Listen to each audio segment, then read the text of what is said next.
the Circle, Season 9, Episode 6.1.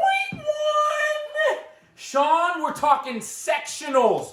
Sunday selection for sectionals. You know, for wrestling being down this year with no tournaments or, no tournaments, I feel like the seasons went very quick. Does it feel like we're 4 weeks out the year? No. Well, the answer to that is, it doesn't feel like we're 4 weeks out, but it does seem a little far to me. Personal opinion, we select too soon. I do agree we select too soon out. We should do it 2 weeks. Yeah, I like 2 weeks out. Because things change, kid gets hurt, kid might go away, we get a better idea. Plus, we can have records. Does my kid got a winning record to get extra point or so? But ooh, yes. I feel like 4 weeks is going to be here before you know it. I feel like in a month I'm going to be back here doing the whiteboard prediction. You could be. The studio's ready for you. I will say that. That's funny you say it because that got me to the second thing. If you're watching this episode, please do me a favor and watch Frank Martin on Parents Coaching from the Stands. Frank Martin, huge wrestling guy, right? No, he's a basketball head coach of South Carolina, but he has this video on Parents Coaching from the Stands. Frank Martin on Parents Coaching from the Stands. The reason I bring that up is I left my house today at 12:30. Okay. It's like 6 o'clock. It's almost 6 o'clock. That's a lot of time, and I haven't even finished our other episodes, and I got to drive home 40 miles. So Frank Martin on Parents Coaching from the Stands. I'm done, Mark. I'm good. Okay, I didn't check my time, but I don't have my watch on today. Okay. But that's how we do it. Well, Sean, I'm going to talk about this. Okay. Sectionals. Sectional tournament is coming, and it's the first leg of the state tournament. It is a big deal. So, in some ways, I feel we're going to cover D3 and D2 in this episode, and I feel that D2 sort of gets robbed of the excitement that I was feeling at 2 o'clock today. Why is that? Well, because they already know. Well, why didn't you say D3 gets... Oh, yeah, they do, don't they? That's right. That's my brain. 1945. That's true. So those guys get sort of D3 and D2 can sort of get they do get cheated out of that feel. That feeling of picking my sectional, which hasn't always been the case. It just has been right the last couple of years. Right. Yes, that's true. Well, Sean, let's break down the Division III sectional. This sectional, all Division III teams from the area. There's 20 of them. Oh, is that the biggest sectional in the district? Yes, it is. Okay. Yes, it is. We'll meet up at Madison Plains High School. Do you even know where Madison Plains is? Yes. Do you now? Yes, it's in Madison County. Oh, he crushed it. I like how I did that. I do actually. That's actually a safe answer. But it's over near London. It's out west of Columbus and south of 70. So just so you know, there you go. You know I'm a directional guy. You are a directional guy. Okay, so there are 20 teams that are going to be there, and we're going to sort of talk about the top teams. Is that a 1 day or 2 day sectional? That is a great question. It is a 2-day sectional, February 26th, which is a Friday, and 27th. And Sean, I really got to ask, are we positive that it's the 26th and the 27th? And the only reason I ask is because I'm sure D3 is going to split just like D2 and D1. 106 to 145. That's what's on the website. That is what's on the website, but when you and I think about it, that means kids are going to have to leave school at, they're not even going to go to school on Friday. That's different, Mark. You're mixing apples and oranges here. You're thinking I'm caring about the kids' education. As a teacher, that's what I should do. No, I think you're comparing the way the sectional tournament is going to be formatted the same way as the district tournament because we haven't got to Division I district tournament yet. That's you're trying true. to jump ahead here and you're saying, well, we know how the district's going to be held. Yes. Why it's a sectional, but you're mixing apples and oranges here. There's apples. You know what I'm mixing? I'm actually mixing apples and cars, street cars. But that is a good question. We know, I guess we'll jump right ahead. Here we go. To the front of the line. We know pretty much Derby's going to be 2 days on Saturday and Sunday is what they're leaning towards. Yep. I know they're leaning towards a 10 o'clock start time, which I think is not in stone, but close to it. So Mark is saying, if we know that, was there a chance that sectionals for these 2-day events would get moved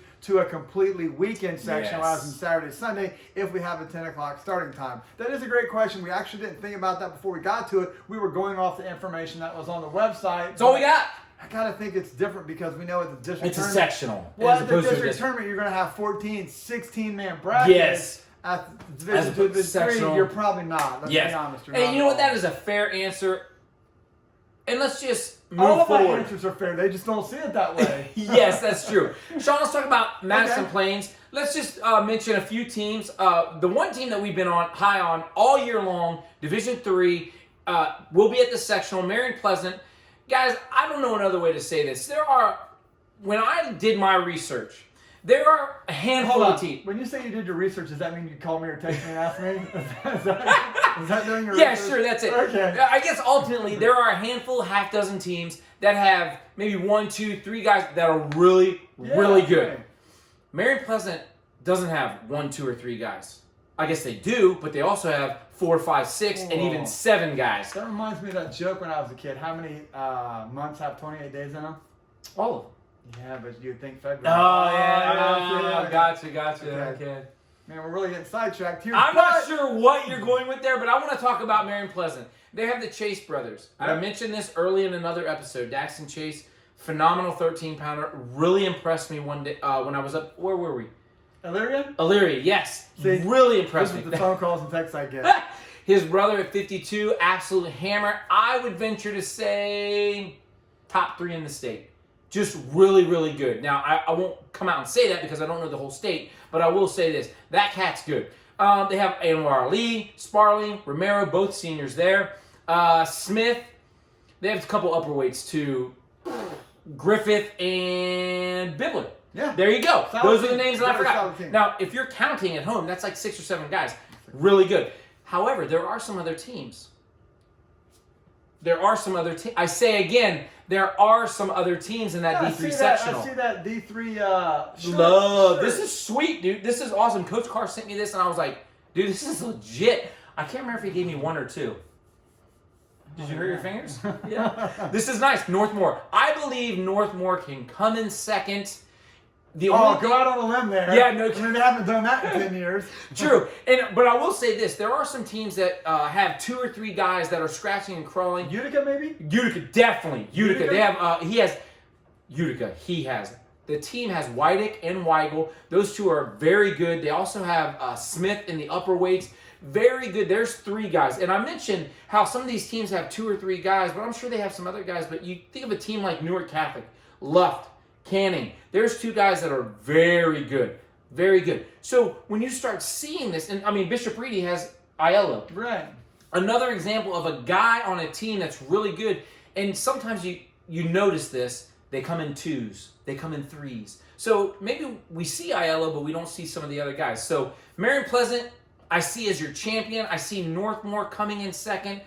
But I see Utica, maybe Newark Catholic pushing for that 3rd spot. Ooh. It's possible. That's all I'm saying. Ooh. And here's the crazy thing about D3. It seems like almost every team has 1 guy. I see what you did there. You What are you switched it doing? up. You switched it up. D3, it seems like every team has 1 or 2 guys, but nobody has a complete lineup like Marion Pleasant, and that's the issue. Marion Pleasant comes with big guns, and they come with big guns up and down the lineup. Are we calling them district champs possibly too? Are they in that discussion? Dang, that is a great. Oh man, you know what? I'll have to do some research, but that means I have to go outside the district. My phone just rang. Sean, that's D3. I want to give mad props to them. Let's go D2. You and I were talking pre-airing. I might go to D3 on day 1. Madison Plains? Yeah. Really? Well, I know I'm going to Licking Valley for D2. Okay. Sean, Division 2. You and I have a difference of opinion on who's going to win the sectional tournament for Division 2. Division 2 takes place at Licking Valley High School. Keep that note in mind. Is it a 1-day or 2-day tournament? It is a 2-day tournament. Okay. We believe running on Friday the 26th through Saturday the 27th. I'm sure Kevin Petrella will let us know what the deal is. Sean, who's your top team in Division 2? Are you not sure? I mean, I don't know. Everyone knows who I'm going with here. Actually, I do like Jonathan out of there. I went and watched these guys wrestle in something Ross Invitational. John Ross Sr., maybe? Ron Thomas? Ron Thomas, maybe? Yes! Ron Thomas Invitational. They weren't allowing spectators. They didn't even allow parents, but somehow ITC was able to be there. I'm just saying. No, but thank you, Coach Watson. Thank you, Yes. Coach Hammonds. I appreciate you opening your door for hospitality for me. Got me some gear from them guys. Yeah. And it was a great day of wrestling. I really enjoyed it. Westerville Central was there. Marysville was there. They were there. Obviously, Weston was there. It was actually a pretty good tournament. Not to get sidetracked, but Not to really get was. sidetracked, makes you wonder. You know how they say if a tree falls in the forest and no one's around, does it make a noise? I gotta ask. If a wrestling tournament happens and the media isn't there, does it really happen? Ooh, I think that's why we got in. I think that's why we got in. That Sean. made it solidify. I think that's why we got in. Oh, okay. Personal opinion. But go ahead. Break it down. You like Jonathan Alder I in see this. what you did there. You like Jonathan Alder Division 2. Yes. John, who are some top names for the Jonathan Alder team? Chapman. At 13. State 13? qualifier last year, wrestled a lot of 120s, down to 13, looks Yes. solid. Proper. That's Proper another as name. well. That's a And they're good point. You know, you talked about, well, me and Mark talked about this because we do have differences of opinions. Yes, we do. I think the problem at a sectional tournament, to me, favors a format of the dual meet tournament. You can True. have 5 or 6 That's kids, true. but you need those guys wrestling in the consulate. I don't know if you know this. Oh, Do you talk know- to me. Do you know how much a pin is worth in the championship round? 2 points. Do you know how much a pin is worth in the consolation round? 2 points. 2 points. See, you need depth there. You need these guys. I see where you're going with that. Oh, you see what I'm doing? We're switching around. Yeah. You need a depth. You need a team. Even if your guy's not, state qualifier level, you need guys getting the pins and the whatever in the consolation round to that's keep true. you in the game. And I think that's why I like Jonathan Alder. They have more depth of team here. Mark here likes Licking Valley. Tell me Yes, why I do. Tell me why you like the Valley here. No problem. They might only have 10 guys on their team, but half of those are hammers.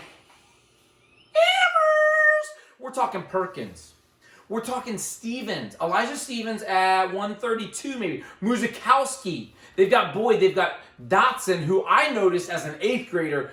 I was like, dude, this dude's got muscles on muscles on muscles. And guess what? He still has them. Does a great job on the gridiron for the Panthers. Licking Valley, I'm telling you, this is my only thing. Those guys are, man, there's a part of me that thinks all of them are finishing first place at the sectional. You got 5 champs at the sectional tournament? That's pretty good. Yeah, write that down. Write that down. I'm going to write it down and then drop it. Hey, that's a battle for first place at the Licking Valley sectional. Not to mention home field advantage, because it's at Licking Valley. So you're going with quality, not quantity there. You're saying, Possibly. I think their 5 or 6 can outdistance Jonathan Alder's 12-ish, 13 maybe. Possibly, but here's the crazy thing. Don't forget the consolation round. I got you. You got first place, I got second place, but here's the crazy thing. Third place, we're not allowed to mention a team, London High School. We're not allowed to mention. They want us to slide under the radar. However, here's the problem. Fisher, Kennedy, Burns squared, Okay. and then their heavyweight Huff. Solid group. That's a solid group. That is a solid core. I think the teams that we look at who could possibly be third place, London and maybe River Valley, True. fit that bill if you're talking about, like, London has 5 or 6 good kids, but they may only enter maybe 10 or 11 in That's the sectional true. tournament. Where River Valley has Hayden Daniels and another couple bigger people Yes. to go with more of a, they probably might enter all 14. Yeah, their 220-pounder is a very good. So, Name escapes me right now. That's But going to yes. be a battle. First and second is going to be, we have a lot of numbers. You have 5 studs. Third and fourth is probably going to be that same battle Yes. where London's going to enter 5 or 6 studs, and then River Valley's going to bring a whole team. So it comes back to the studs against the consolation points. That's true. I favor Sean. consolation points. I really do it in these formats. Well, in that case, I'll tell you what. How many teams are at Division II sectional? There's 19 teams there total. So we're And one less than Division III. Yes, and we've mentioned 4 of them. Okay. And I think in the end, ultimately, I think this is my point. We both agree Marion Pleasant is going away with a D3 title at the Yeah. sectional tournament. Yes. We disagree on who's getting the Division II title, which can only mean one thing. There is a wager at hand. Oh, I thought you meant that you're 0-19, so it's probably... No! So Licking Valley's like, God, I wish Sean would have picked us. We don't want Mark again. This dude's terrible. Hey, you know what, Coach Tato told me straight up. That's the deal. But here's what I like. A Okay. little wager. Sure. If Jonathan Alder wins, Yes. I will wear their shirt for a whiteboard prediction. Okay. However, if Licking Valley wins, I'll pick up a shirt at Licking Valley. I have Licking Valley stuff. Oh, whatever, dude. So I We got a am. red sweatshirt. Sure. Red hooded Sure. sweatshirt. You could say, like, I would wear that shirt Dip, dip, walking dip, dip. home. Deal. No problem. Well, here's what we got. There's D3 and D2. This is point 1, episode point 1. Episode point 2, point 3, point 4, and point 5 will be each of the Division 1 sectionals. Sean, you got anything else? No? And now you are inside the circle.